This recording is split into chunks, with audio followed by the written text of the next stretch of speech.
स्वागत है आपका हमारे YouTube चैनल कहानियां बाय इनके पर। आज है 100 स्टोरी का 23वां दिन। आज की कहानी है चुड़ैल का साया। रायपुर गांव में रात के सन्नाटे में छम छम की आवाज आती थी और सभी गांव वाले डर जाते थे। इस आवाज को आते हुए 3 महीने हो चुके थे। कभी कभी रात को यह आवाज गांव वालों को सुनाई देती थी। जिस रात को यह आवाज सुनाई देती थी उस दिन किसी के घर से एक सदस्य गायब हो जाता था और उसका कोई पता नहीं चलता था। गांव वालों को शक था कि गांव में एक चुड़ैल घूमती है।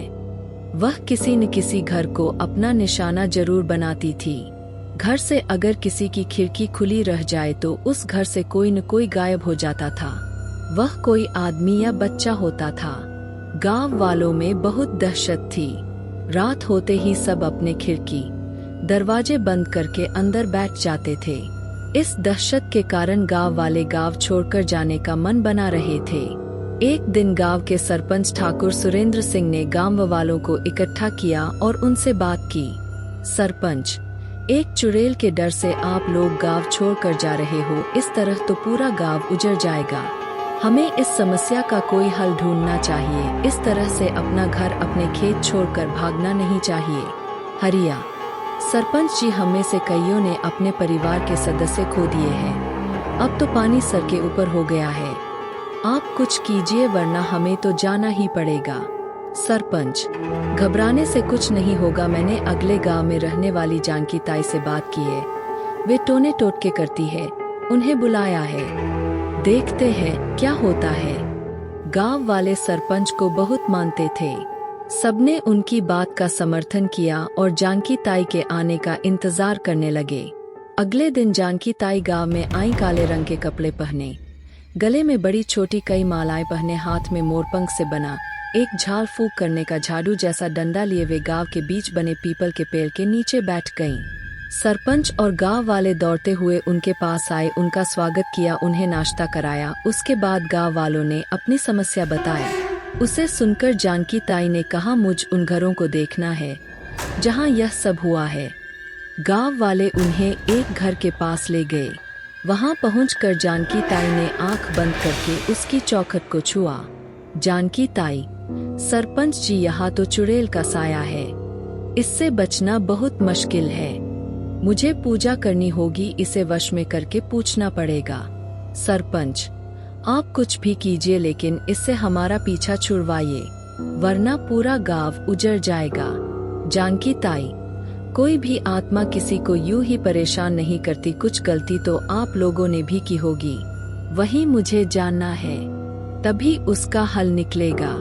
आप पूजा की तैयारी कीजिए, मैं कल आऊंगी। पूरी रात गांव में उजाला रखिएगा आग जलाकर, और पूरा गांव पूजा में शामिल होगा। घर में एक बच्चा भी नहीं रहना चाहिए वरना वो चुड़ैल उसे अपना निशाना बना लेगी। मेरी पूजा में वो किसी का कुछ नहीं बिगाड़ पाएगी। अगले दिन गांव में पूरी तैयारी की गई। पूरे गांव में रोशनी के लिए जगह जगह मशालें लगाई गईं। गांव के बीच में हवन कुंड बनाया गया। पूजा का सारा सामान इकट्ठा किया गया। अगले दिन रात को जानकी ताई अपने साथ 4 लोगों को लेकर पूजा करने आई। सभी ने काले कपड़े पहने थे। पूरा गांव वहां इकट्ठा था। जानकी ताई, कोई भी चुड़ैल के आने पर डरेगा नहीं, उस पर हमला करेगा। मैं उसे वश में करूंगी और उसकी आत्मा को मुक्ति दिलाऊंगी। कुछ देर बाद पूजा शुरू हुई। मंत्रों का जाप होने लगा। तभी दूर पीपल के पेड़ पर एक काला साया दिखाई दिया। जानकी ताई ने उसे मंत्रों में बांधकर हवन कुंड के पास बुलाया। भयानक चेहरा, आंखों में खून भरा था, बड़े बड़े दांत, काले कपड़े पहने वह साया आकर बैठ गया। उसके जिस्म से मुर्दे के जलने जैसी शमशान की बदबू आ रही थी। जानकी ताई, कौन है तू? गांव वालों को क्यों परेशान कर रही है? यहाँ से गायब हुए लोग कहाँ हैं? चुड़ैल, मैं पूरे गांव को खत्म कर दूंगी। मैंने सबको मार कर खा लिया। जिनके घरों के लोग गायब थे वे ये सुनकर रोने लगे। उनके रोने की आवाज सुनकर चुड़ैल जोर जोर से हंसने लगी। जानकी ताई, सच सच बता, नहीं तो तुझे यही भस्म कर दूंगी। यह कहकर उन्होंने एक मंत्र पढ़ा जिससे चुड़ैल बेचैन हो गई। चुड़ैल, रुको बताती हूँ। मैं इस गांव में रहती थी। मेरा नाम पूनम है।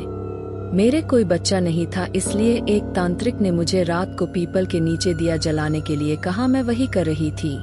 गांव वालों ने सोचा मैं जादू टोना कर रही हूँ। इस सरपंच और गांव के कई लोगों ने रात ही में मेरा गला दबाकर मुझे मार दिया। मैं इनसे बदला लेकर रहूंगी। जानकी ताई, क्यों सरपंच यह सच कह रही है? सरपंच ताई, हमसे बहुत बड़ी भूल हो गई। जानकी ताई, इन्होंने तेरे साथ बहुत गलत किया। अब ये बता, गांव वाले जिन्हें तूने बंदी बनाया है वो कहाँ है और तेरी मुक्ति कैसे होगी? चुड़ैल, मैं किसी को नहीं छोड़ूंगी और हर घर से एक बलि लूंगी। यह कहकर वह गायब हो गई। सरपंच, अब क्या होगा जानकी ताई? जानकी ताई, तुमने एक निर्दोष औरत की हत्या की है। इसका कलंक पूरे गांव को लगा है। यह सुनकर सभी गांव वाले डर गए। जानकी ताई, एक काम करो, अपने घर के दरवाजे पर दोनों एक एक कील ठोको, उसमें 4-4 हरी चूड़ियां लटका दो, उसके बीच में एक सिंदूर का टीका लगा दो। इससे उस घर में यह नहीं घुस सकेगी। यह काम घर की औरतें करें और अपने सुहाग पर से चूड़ी और सिंदूर उतार कर उसे टांगे।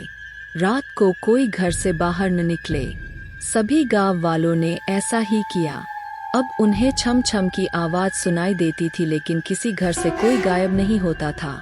एक दिन जानकी ताई गांव वालों का हालचाल जानने के लिए गांव पहुंची। गांव वालों से बात करने पर उन्हें सब ठीक लगा। जानकी ताई, वो सब तो ठीक है, लेकिन यह सब ज्यादा दिन नहीं चल पाएगा। एक दिन कोई न कोई गलती से बाहर निकल जाएगा। चुड़ैल उसे अपने साथ ले जाएगी। सरपंच, तो हम क्या करें ताई जो इससे मुक्ति मिले? जानकी ताई, इस आत्मा को मुक्त करना होगा। मैं अगले सप्ताह इसकी मुक्ति के लिए पूजा करूंगी, लेकिन उस पूजा में गांव का कोई आदमी नहीं होना चाहिए।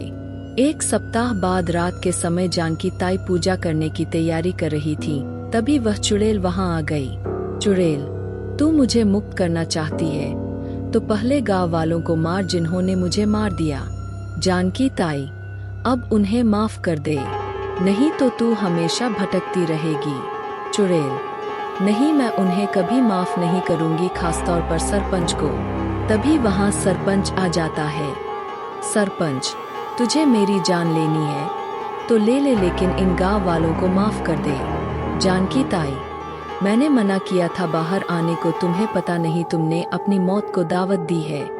सरपंच ताई, मैं वैसे भी पछतावे से मर रहा हूँ, कम से कम मेरे मरने से गांव तो उजड़ने से बच जाएगा।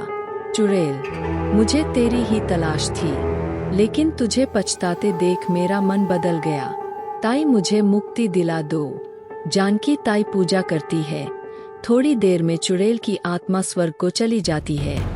उस दिन से गांव में कभी छम छम की आवाज सुनाई नहीं दी। इस तरह की रोमांचक कहानियां सुनने के लिए हमारे चैनल को सब्सक्राइब करें।